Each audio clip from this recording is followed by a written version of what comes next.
You caught me off guard on the shoulders of the freeway. You told me real soft, never been in this lane. Hey guys, coming to you today from beautiful Cortona in Tuscany. Got this beautiful landscape behind me and the town is just above me over here. Cortona is less than 2.5 hours drive from Rome. It's less than 1.5 hours drive from Florence. So on today's video, I want to tell you how you can come visit this beautiful region and give you some ideas for things to see and do if you're looking to spend a little bit of time in this beautiful region, combining it with either of those two cities or even both of them. When Alessandro and I had our bed and breakfast in Rome, many people would say, we want to go to Florence and we also want to visit Tuscany. Now, Florence is in Tuscany. It's actually the capital of Tuscany, but I think that what people mean when they say they want to visit Tuscany is they kind of want something like this.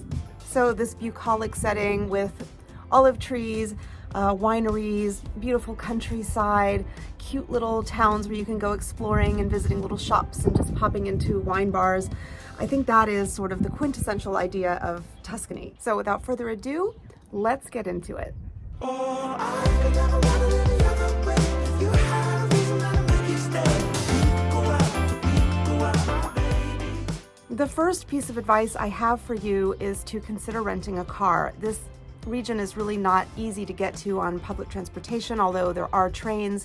Certainly some of the towns have trains you can take from Florence, for example, straight to Siena, which is, a fairly big city. But if you want to really visit this region, this, beautiful countryside and popping into wineries, etc., you really do need to rent a car. I would also recommend considering renting the car from where you live as opposed to working on this car rental when you're here in Italy. It is considerably cheaper to rent the car from abroad than to do so while you're here. I would recommend a site like Auto Europe or kayak.com where you can really compare all of the different car companies and their rates on one page. So I've got links to that below.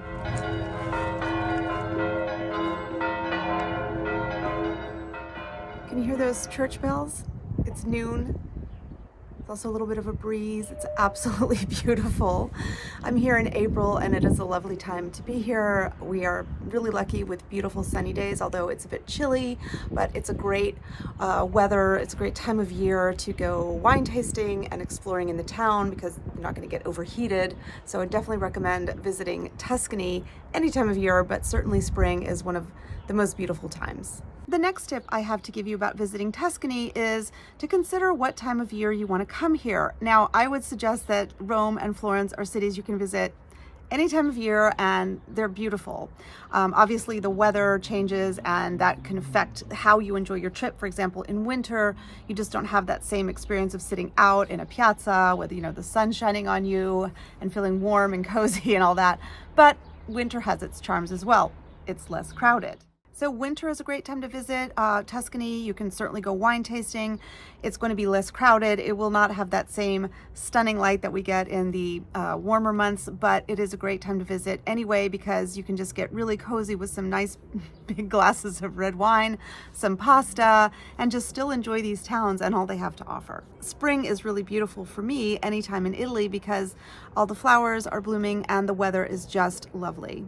Many people visit Italy and Tuscany in summer, often because they don't have a choice. They're basing their travel around a school year, and that's okay. It is going to be hot, and sometimes it can be uncomfortably hot, but either get an apartment or a hotel that has good air conditioning, and that way you can cool down during the day after you've been sightseeing or wine tasting. Fall is, I think, the season that people really love to travel to Italy almost the most, just because the weather is so beautiful. I think Tuscany in particular is very popular in the fall because people think of course, the wine harvest. And it is true, that image that you have of these grapevines and they're just really at their peak and then you have the sun shining on them and this sort of golden glow. It is absolutely stunning to be here in autumn as well. So that's tip number 2. Pick a time to come visit, but don't worry if you think that it may not be the perfect time because really visiting Tuscany is great any time of year and you can enjoy the cuisine here and the beautiful sights and especially the wine tasting. You can do this year round.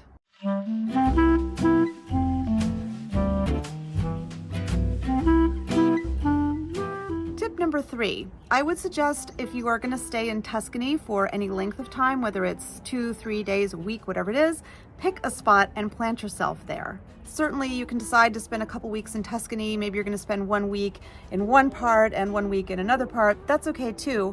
But planting yourself in one spot and having that car means that you have the freedom and the choice to drive around and visit places that are all relatively close to each other. We are here in Cortona, and yesterday we went to Montepulciano, which is half an hour from here by car. So it's pretty easy to get around, and we made that choice almost last minute.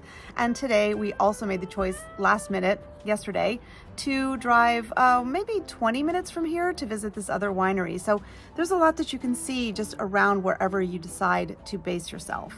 In fact, in high season, that would be late spring and summer and of course fall, some places do have a requirement, a minimum stay requirement. So if you're planning to stay in Tuscany, let's say for a week, pick that spot, stay there, and just plan to do some little side trips. But don't forget to enjoy where you are as well. So again, we're staying here in Cortona. There is a lot to see in this little town. There are a couple of really incredible museums. If you're an art lover like me, there is a wonderful small museum where you can see Beato Angelico and Luca Signorelli. Luca Signorelli was from here.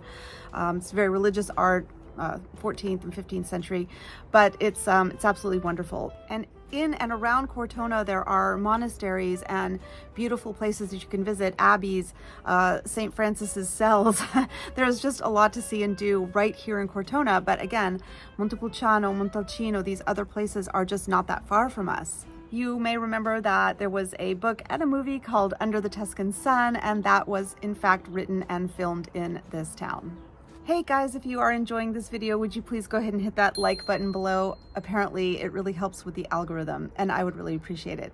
Thank you so much. Tip number 4, make a small plan, but not too much of a plan. So for example, we've been here for 3 days. We made one plan to visit one winery because we just wanted to have at least one thing sort of organized.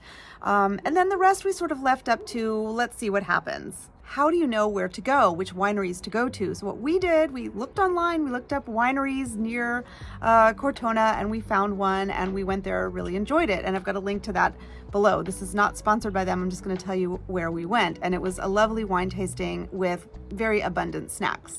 Then on our way back to our apartment here in Cortona, we passed this beautiful winery and we said, let's go check that out. And we did. We drove up there. We asked them if they do wine tastings. Of course they do. They even asked us if we wanted to do them right then on the spot. And we said, well, we've just come from one, but how about tomorrow lunch? So we booked that for today. And in our other moments, we've been sort of poking around Cortona, just going up and down the little streets, in and out of little shops, the museum here. So you can just make that decision when you're in Tuscany. I mean, this is a place to come and enjoy this beautiful scenery, do some wine tasting, do some food tasting, but also to relax. One of the questions I get a lot about Rome and Florence is, do you need to book restaurants in advance? And the answer to that is the topic of another video. But for Tuscany, if you're wondering if you need to book places for dinner, the answer is kind of similar to what I would tell you about Rome and Florence. On both occasions that we've eaten dinner out, we simply went walking around and we found someplace that looked really good, and we went in and they had a table for us. I will say that the restaurant where we ate last night, and I will link to it below, again, not sponsored, I'm just going to tell you we had a really good meal. It was a very small restaurant and it was really local. We were the only non-Italians in there. In fact, it seems we got the last available table and they filled up quite quickly once we sat down. But first of all, we went on the early side. So that's a little bit of a trick you can use if you're looking to eat out without a reservation. Go on the early side, which for Italians is 7:30. That's about when restaurants open up, and they may be able to accommodate you at an earlier hour. Because you probably know that Italians like to eat dinner out around 8:30, 9 o'clock. The other thing is we're here in early April. It's actually Holy Week. Easter's this weekend. And while Rome is jam-packed, here in beautiful Cortona, yes, there are some tourists, but it is not jam-packed the way it is going to be in about a month's time. So if you are visiting one of these beautiful Tuscan towns and it's slightly off season and you go a little bit early, you should be able to pick out a restaurant just by walking around and seeing what looks good, and you probably don't need any reservations. And the same is probably true for wineries. Depending on the winery, where we went yesterday for the tasting. We booked that in advance, which was a good thing because they were really set up for us, and there were a couple of other families that were tasting with us. So it was nice to have had that organized because they knew to expect us. We knew where we were going, and that worked out really well. For today, we just booked it yesterday. And my favorite way of doing things is to go walk around in the town, stop in the local enoteca, and start talking to people and ask them for suggestions for good wineries in the area. So where should you stay? Well, what town you stay in, really, there are so many wonderful options. You can stay in Florence and use Florence as your base for visiting places nearby. There are lots of places you can go from Florence as a day trip. But if you want this sort of Tuscan experience of being in this countryside the way I am, you should pick a smaller town, something like Montepulciano or Montalcino or Cortona, Arezzo, Siena. There are just a lot of different places. So which one should you pick? This is subjective and there is no right answer, of course. Montepulciano and Montalcino are really, really sweet little towns, but they're pretty touristy, at least the historic center. Again, all of these towns have beautiful, sort of medieval architecture and little town squares and sweet little winding streets and hidden alleyways. They're all charming and cute and all those adjectives. But those two towns, in my opinion, are just a little bit busy, but they're still lovely. They're nowhere near as busy as Florence and Rome. Arezzo is a lovely town and has a beautiful piazza in the middle. It's a little bit bigger and kind of more spread out, so it doesn't give you that sense of this, cute little Tuscan town. Cortona, I think, is absolutely lovely. It is a typical Tuscan medieval village, but it is not quite as busy as Montepulciano or Montalcino.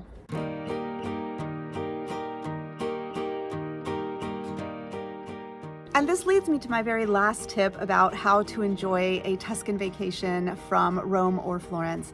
Basically, just relax, enjoy it, don't stress too much. There's almost no wrong place to go. There's almost no wrong winery to go to. You'll have a good time. Pick a spot, find a place to stay, whether it's a hotel or an apartment. Have that rental car, go tootling around, stop at some wineries, and don't worry too much if you're going to the absolute best or most perfect place. It's just all going to be a wonderful experience. I say this about Rome and Florence too. There is no way to see and do everything, but anything you do will be wonderful. Want more ideas about things to do and see in Florence? Check out my playlist right here.